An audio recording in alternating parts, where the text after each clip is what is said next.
Joining us today is Mr. Ali Hamoudi, economic analyst. Thank you for joining us here on the Economic Bulletin. First, what are the economic implications of the recent Israeli escalations in Lebanon? Thank you for having me. I think predominantly, as your report said, the major effect is that inflicted on Lebanon and the Lebanese people.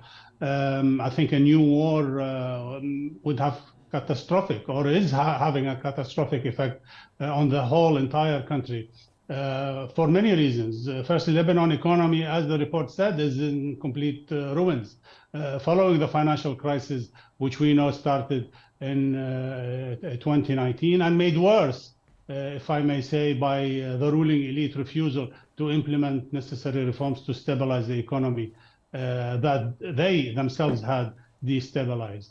The country's GDP has plummeted more than 40% from its 2018 levels, and it's now completely dependent on capital inflows from Lebanese people working outside Lebanon, sending money to their family. It's really, and there is complete distrust within the Lebanese banking system. So it's a cash economy, and as the report said, they were hoping that in 2024 they would have over 1 million in tourists. This is all went away because of the war in Gaza. Many people have cancelled any, especially foreign tourists and regional tourists into Lebanon. So that's the major, if you like, the economic impact that we are seeing on Lebanon and maybe its neighbors. If you're asking me internationally, we have yet to see any major effect. Okay, today we have seen oil go up simply because there are news now that Iran is on the verge of launching missile attacks on Israel. Hence, oil is up today 3%. Gold is up by $30, but that's about it for now. So the financial or goods aids that Lebanon is receiving from other countries, are they enough to prop up the Lebanese economy for a short while, or is this something that will not be sustainable?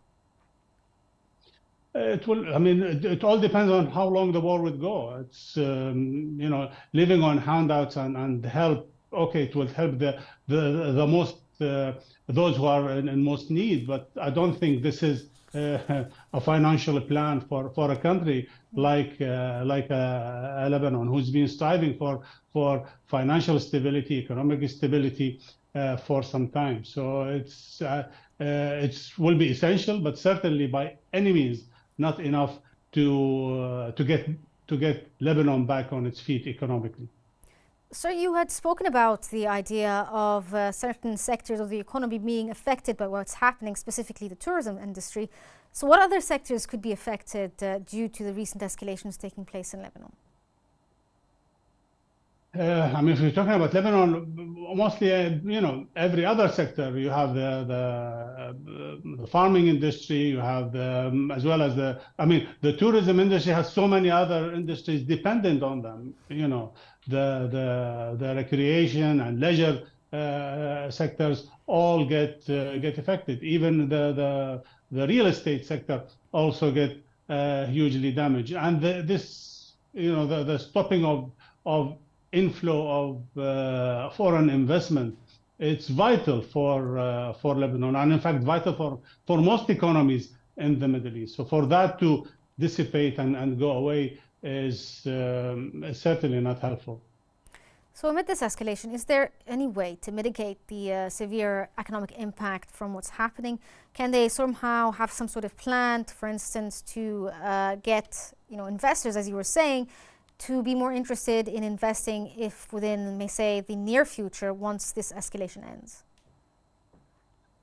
I think the predominant thing that has to happen in Lebanon, it's political. There is no political unity. The country is in disarray. For most, it's usually heads of parties that run various aspects of the economy. This is by no means a way to run a country.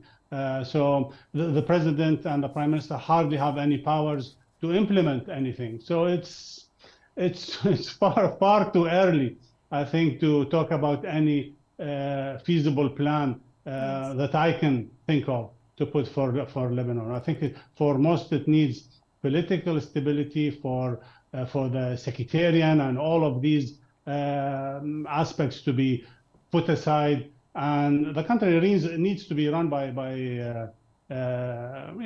people who love the country despite where they come from or their religious affiliation. So I think we're a long way from that. So what about the prospects of Lebanon's economic recovery when it comes to the long term, especially given that Lebanon has been battered by a lot of things, including now with the Israeli bombardment? Again, I think what I've said just now still. I mean, like still rebuilding the what country it needs, as well. It needs, I mean, look, for any country to flourish economically, what they need stability. They need political stability. They need security, and they need also fiscal stability. By that I mean a stable currency, a stable central bank that has the right policies. The ministries, the various ministries that would attract foreign investment and would help sir, even local investors. I'm sorry, I have to cut you off there. It's just that we're running out of time for this segment. Thank you, Mr. Ali Hamoudi, the economic analyst, for your insights. Thank you so much for joining us.